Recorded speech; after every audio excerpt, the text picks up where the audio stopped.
Hi guys, and welcome back to Blues Focus TV. Now, you might be thinking, who the hell is this? I feel like I need to reintroduce myself. I'm James. I am a part of the team. However, a lot of things have came into my schedule recently, and they will for the future, which means I'm not able to do this for every single Blues game. But on the odd occasion that I do have a bit of spare time, I will be introducing some match previews to you. So, without further ado, this is Bristol City against Birmingham City. The battle of the BCFCs. Can we get the better of them? Now, make sure to hit that like button and subscribe to the channel if you haven't already. Really helps the channel out, you hitting that subscribe button. I bet a lot of you now are sitting there and that little button is not greyed out. It's red. It says subscribe on it. Just hit it. If you're watching the video, there's a reason, so why not? Any Blues fans, hit that button. And also my channel, JC Football, I'm not doing too much on there at the moment. A little bit of Premier League stuff, some Premier League previews out there and predictions. And also there is a bit of gaming. FIFA will be making a return. It's just been very hectic. I've moved house. Luckily this wall is the same colour as last time, so not too much of a difference there. But there's been a lot going on. But I am back for this one-off preview, and there could be a few more in the future. So make sure to subscribe and head over to my channel. Subscribe over there, it really helps out. Let's get into the opposition, Bristol City. Bristol City occupy 19th place on 29 points. They're only 3 points above the relegation zone, so they are just surviving by the skin of their teeth at the moment. But they are in poor form. Not won in their last 4, lost their last 2 home games, and they've only scored 2 goals in those 4 games. So, struggling at the top end of the pitch, not converting any of their goals into wins because they keep conceding as well. So, Bristol City aren't having a great time at the moment. However, they do have good attacking players. Andreas Weimann, Semenyo, Scott, there's a few there that really can prove to be a difference. They're just not hitting form at the moment. Will they be able to break that curse here? Let's hope not. Let's hope they keep struggling to score and conceding a fair few goals. That's it for Bristol City. Let's move on to the Blues. And Blues, we're 17th on 32 points. We're 6 points above the relegation zone and 7 off the playoffs. So we seem to be occupying that sort of middle of the field position where we're not going to get promoted, we're not going to get relegated. But there's a lot of time left, and it seems even tighter this season than usual. So a few bad results, a few good results, and you could be looking at very good or very bad. It's very difficult to call. A lot of shocks are happening. No one was really running away with it until Burnley started to pick up form and Sheffield United got back into it.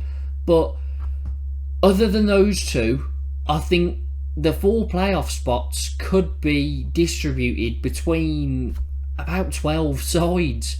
There are a lot of possibilities.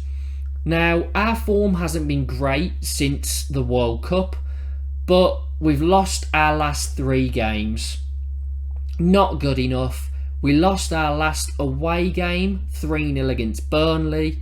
We've only scored 1 goal across those 3 games. We've really been missing Scott Hogan, and we've been lacking creativity. It's been difficult. We lost 3-1 to Middlesbrough. There's no creativity though in the side really. And defensively, Mark Roberts has came back. We're missing Harley Dean, and we can't defend all of a sudden. I hate to be that person, I know a lot of people don't like Mark Roberts. I don't want to pile in on him, but his performances at the moment are not good enough. If we had Harley Dean in this side instead of him, we would not be conceding as many goals as we are. Manny Longello has also been struggling at left back. I think that more comes from the fact that Trusty has to keep going over to help Roberts rather than staying in position and helping Longello, which is leaving Longello very exposed.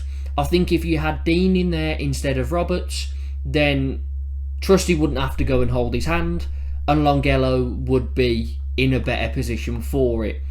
So hopefully Harley Dean is going to be back at some point. I'm not too sure about him. However, we should be seeing some new signings feature in this game. First of all, centre-back Kevin Long, brought in from Burnley.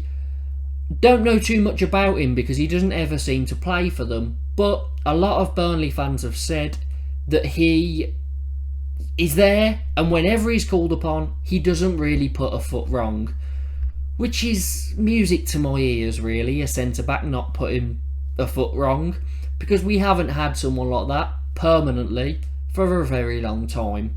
So let's hope that we see him and that he can have a good impact. And then a more exciting one, top end of the pitch, Reda Kadra. Now, attacking midfielder, striker, winger, sort of can play all of those positions, and he gives us a possibility of him on one wing, Chong on the other. Personally, I think Chong is being wasted in a central role. He has to really be on a wing to cause an impact. If we can get him on one wing, Kadra on the other, that would be beautiful. It's just whether John Eustace is willing to go to a back four instead of a back five. I'm not sure if he is. I hope he is. But I can't give you any insight onto that. One thing that we have had a bit of insight on from, Blues themselves is that Scott Hogan was back in training and he should be available for this weekend, which could potentially mean the return of some goals in our side, which would be very nice to see. As much as Hogan annoys me because he seems to miss every single one-on-one opportunity he gets, he is a fox in the box. If a ball's into him and he doesn't have time to think, 7, 8 times out of 10, the ball finds the back of the net. And I'm pretty happy with that as a percentage. So Hogan back is a massive boost. Kadra and Long should be featuring, and our team will be better because of it. So that's it for Blues. Let's move in to the head-to-head. And this is probably our most favourable head-to-head. We always seem to get the better of Bristol City. We've won 5 out of the last 6 fixtures against them. We've won 3 in a row. And we won the reverse, the home fixture, this season, 3-0. So Bristol City tend to find us to be a bogey team. Not many teams have us as a bogey team, but I'm glad that at least one does. Now let's hope that we can keep the general trend against Bristol City up. It will be a difficult game because we're not in good form, and there will be a few players stepping into the team, a few players are out of the team, so it will be difficult, but hopefully we can get the job done because they're not in good form either. As for my prediction, I'm going to go positive. I haven't been very positive over the last few weeks. I do still predict the games. I just don't necessarily upload them. I just write them on a piece of paper, basically. I play a game in my family where we predict all the scores. I haven't been very positive recently. I definitely thought we'd lose to Middlesbrough, which we did. So let's hope I'm right about this one. Blues to win, 2-1. So, that's it for this match preview. Blues travelling to Bristol City. Normally we love playing them. Hopefully we can keep it up. Fingers crossed.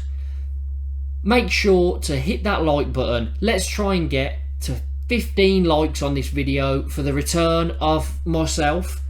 Even though it's probably a one-off, you might not see me for another month, but again, I'm back for now.